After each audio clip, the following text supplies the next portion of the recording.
आणि दिल्लीमधला नवबुद्ध आणि महार समाज या धरणे आंदोलनामध्ये सहभागी होईल। त्यामुळं कुणीही आपल्या गावातनं आपल्या शहरातनं दिल्लीकडे निघण्याचा प्रयत्न आता करू नये।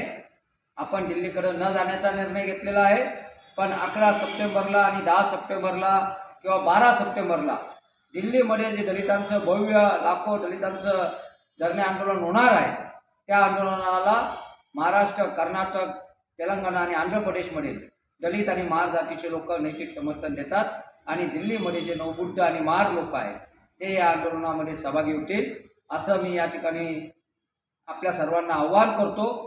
आणि आपण दलितांची एकजूट अजिबात मोडायची नाही। हे आंदोलन सरकारने आत्ता रोखलं म्हणून संपलं असं कोणी समजू नये।